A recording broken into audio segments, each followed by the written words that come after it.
Hello, Jessica Frost Ballas here with a video for lawnfawn. Today I'm sharing an interactive box pop-up card featuring one of my favorite summer activities and lots of tips to customize the scene, so let's get started. First, I die cut the box shape from the Scalloped box pop-up card die set twice from chili pepper cardstock and once from white cardstock. Then I die cut the panels for decorating the flaps of the box card from white cardstock. I also die cut the hills from the shadow box card die set with noble fir cardstock.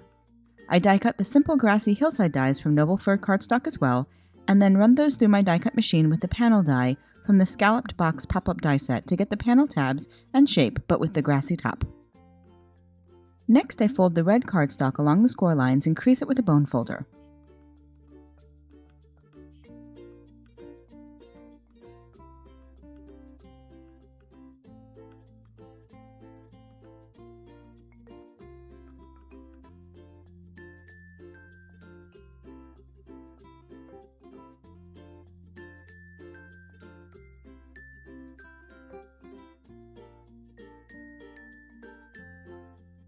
I don't want the side flaps of the box cards for this design, so before going further, I carefully cut those off along the score lines.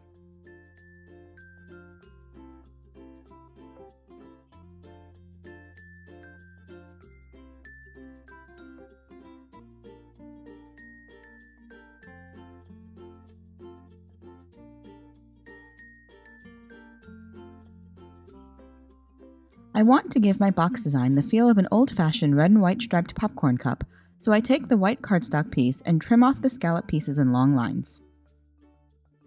Then I adhere those to the red cardstock scalloped panel, alternating to create my red and white design.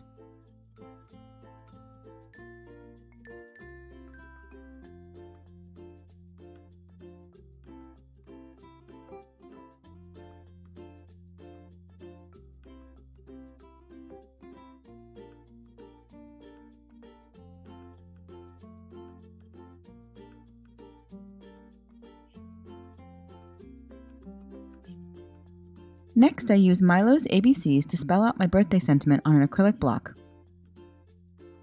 I stamp it with black ink on one of my white stitched panels.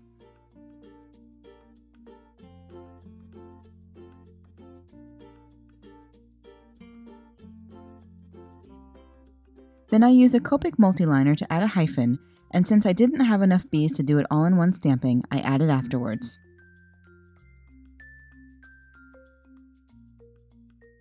Next, I stamp a bunch of images from various lawnfawn sets with Copic-friendly black ink and color them with Copic markers.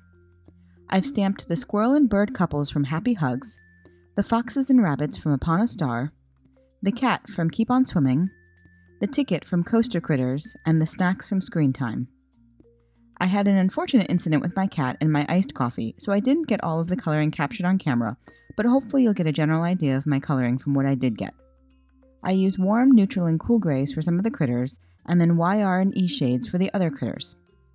Most of my coloring is 3 marker blends, starting with the darkest color first and blending up to the lightest. We're lucky enough to have a drive-in theater in town, and my family tries to make a point of visiting at least once a summer.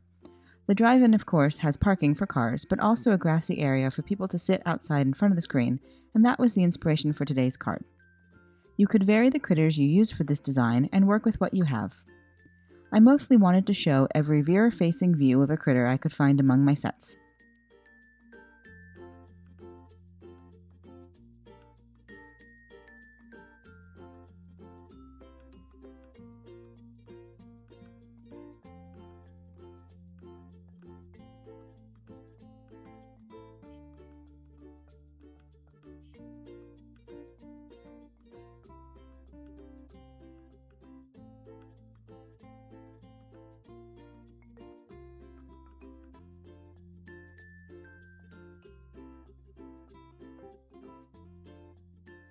Once I finished coloring, I die cut everything with the coordinating dies.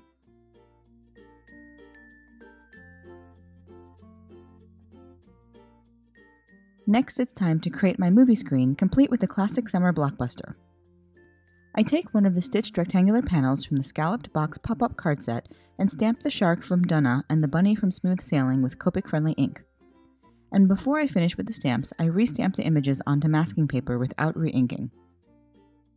Then I cut the images out of the masking paper and place the masks onto my stamped panel.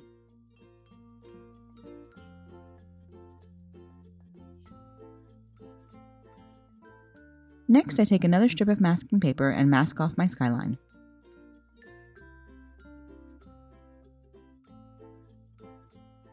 I blend Uncharted Mariner and Salty Ocean Distress Oxide ink for my water.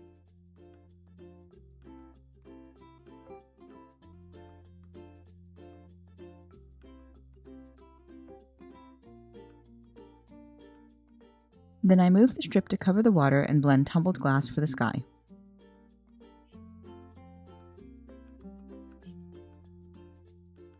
I remove the masks and color the shark and bunny with Copic markers. When I'm doing masking, I like to do my blending first, just in case I make a mistake. Blending is a faster process for me, so I'd rather redo the blending if something goes wrong than have to spend another hour coloring images. I use cool grays for the shark and toner grays for the bunny. Of course, you can probably guess the movie I'm recreating here, but since both the bunny and shark are smiling, we're going to assume that the shark is going to hang out with his bunny friend and not eat him. Once that's finished, it's time to start assembling my card. First, I add 1/4-inch double-sided tape to both side tabs of the red panels. I apply adhesive to the back of my sentiment and add that to the red and white striped panel.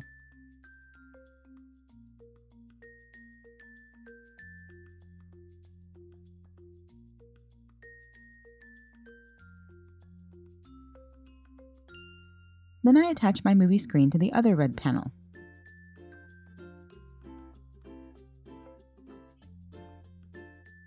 Finally, I remove the adhesive backing off the side flaps and attach the two red panels to each other. You'll adhere one side flap to the side of the other panel that doesn't have a side flap.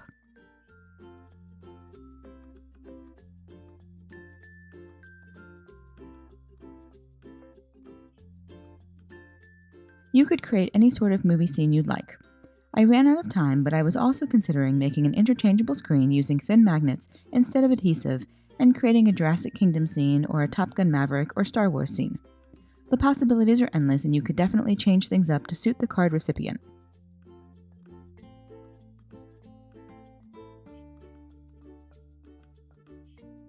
Next, I adhere my critters and their movie snacks to the 3 Grassy panels.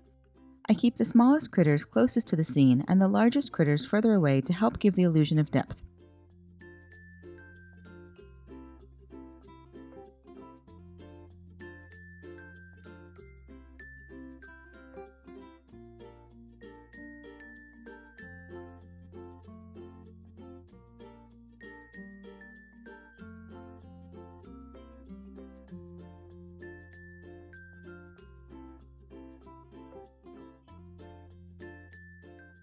I also adhere the tiny bird to the top of the box.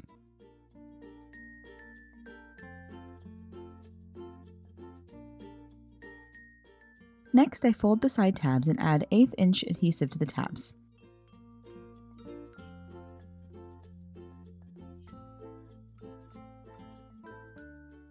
I adhere one side to the inside of the box and then fold the box flat to adhere the other side.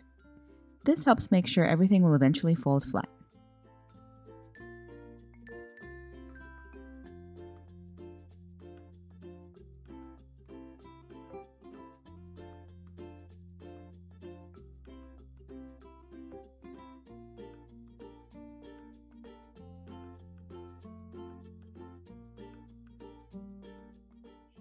Finally, off camera, I add the tickets to the sentiment flap for a little extra fun. And that's it. I hope you enjoyed today's video, and if you did, I'd love for you to give it a thumbs up and leave a comment. Be sure to subscribe to the lawnfawn channel for even more crafty inspiration. Thanks so much for watching, and until next time, have a fantastic day and happy crafting. Bye!